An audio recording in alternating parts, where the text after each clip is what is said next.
Now, I must thank the probation department because they gave me an extremely detailed pre-sentence report. What comes out of that report is this: that the accused person before this court is 33 years old. His parents are alive. He has 3 siblings who, from the report, are also alive. It speaks to their permanent place of abode at Guta Estate, which is just adjacent to NET, military barracks within Nakuru County. It indicates that this accused person completed his secondary school education in the year 2010. He then joined the Kenya Polytechnic and completed his training in the year 2011, where he qualified by being conferred with a diploma in food production. The report says that thereafter, and again this was critical for this court, he moved to Dubai, where he received training in tactical military at Dubai Police Academy and by a group known as Ogara Group, which he says that Ogara Group is a security firm with presence in Dubai, United Kingdom, and several European countries. And eventually, after that training, he was licensed to offer private security.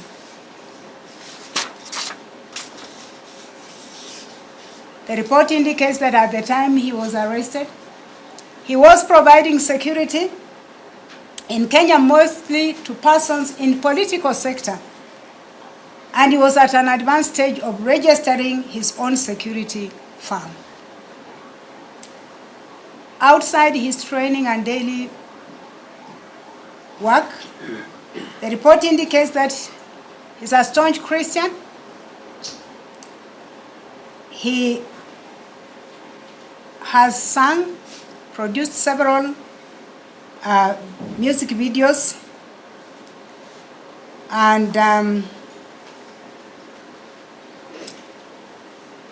he was actively involved in church activities. It is further indicated that when this offense was committed, he was in a relationship with one Jacqueline Maribe, who was his co-accused, and they were planning to formalize their relationship. At the time of the offense, they were both residing at Royal Park Estate in Langata, and they had resided together for over 1 year. Medical condition, the report indicates that he suffers from asthma since childhood, and that is usually triggered by colds and dust, but is on medication. It is indicated that he has developed nerve problems, and that arose out of a gun incident, which we spoke to in the judgment and in this matter. But it's said that the same is treated by painkillers, which gives him relief. On the offense, the report says that the accused person maintains his innocence and that he was shocked and depressed to be linked with the murder of the deceased. That he denies knowing the deceased, but acknowledges that he knows his brother. And it says that he grieves for the family of the deceased for losing her in a gruesome manner. The report indicates that he has good relationship with his family. The sister has stood by him throughout the trial. They describe him, that is his family, and again this is important, as a social, overly generous, respectful to authority, committed Christian, and he believes in innocence, although he believes in his innocence, although he has painfully accepted the conviction. The family of the accused says that they have been stigmatized, faced a lot of stigmatization and financial drain in form of legal costs. That they are expressing empathy for the family of the deceased and pray that the perpetrators will be found. And finally, they pray for leniency in sentence.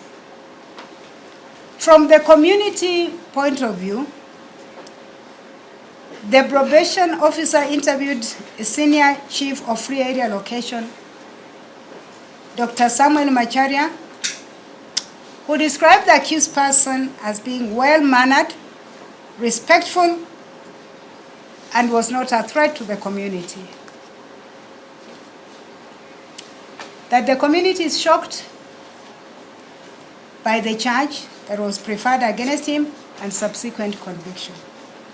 That they vote for his good character, social standing, as they have known him to be a respectable youth committed to church activities. Bishop Shadrach Olo of Agape Sanctuary Church says that the accused person is a member of his church. He is steadfast in faith, relates well with fellow Christians, and at the time of his arrest, he was a choir master in the church. He pleaded for leniency. The investigating officer, Mr. Maxwell Otieno, is indicated in the report as having described the accused person as an extremely dangerous person, violent in nature, as demonstrated by the fact that he was involved in an assault case with one Rogers at Club 1824 when he was out on bond in this matter. And that the reason why the case did not go forward is because the complainant withdrew the complaint. And the investigating officer called for the maximum sentence provided for under the law. The community from where the victim hails from in Thika described the victim as a person who had a promising future. They were shocked at her death, and they called for a stringent sentence. The family of the victim.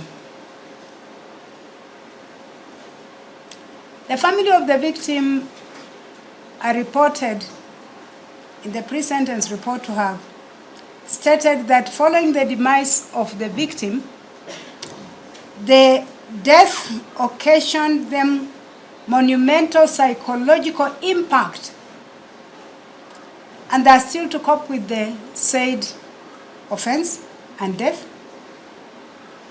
And other than the father of the deceased who has received psychological counseling, none of the other family members have had the benefit of the same. It is indicated that at the time the probation officer was interviewing the mother of the victim, she broke down severally and wailed, forcing him to stop the interview to allow her to calm down. She is said to have indicated that she does not understand what would cause anyone to brutally murder her only daughter, who was her confidant and a very close friend. It is reported that following the death of the victim and the deceased, she suffered prolonged depression and consequently suffered stroke. According to her, the only appropriate sentence is death. The father of the deceased is reported to have indicated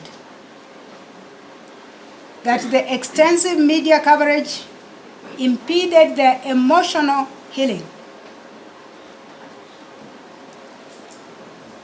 The younger brother of the victim is reported to have ceased watching news, stopped trusting people, limits his movement, avoids going to public places, and only does online jobs. It is reported following the death of the deceased, as already indicated in the submissions of the victim, having been the managing director of the family business in South Sudan,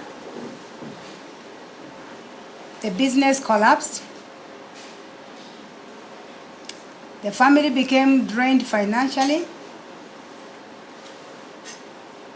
and they were not able to meet their day-to-day needs, as that was the main source of their income.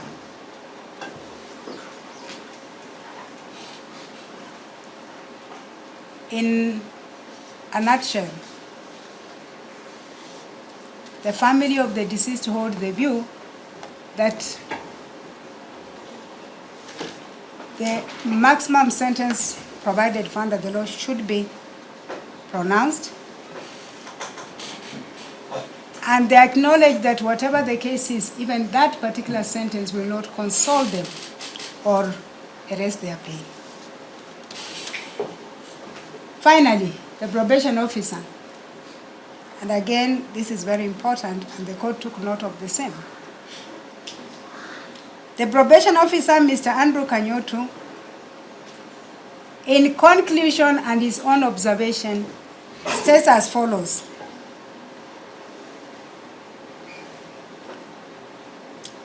He describes the accused criminogenic risk factors as follows.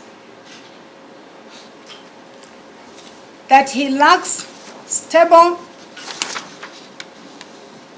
partner relationships.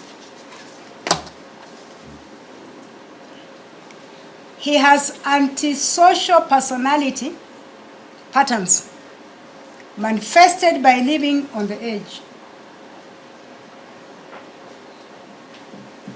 He is impulsive and a thrill seeker. He uses anger or aggression to control others.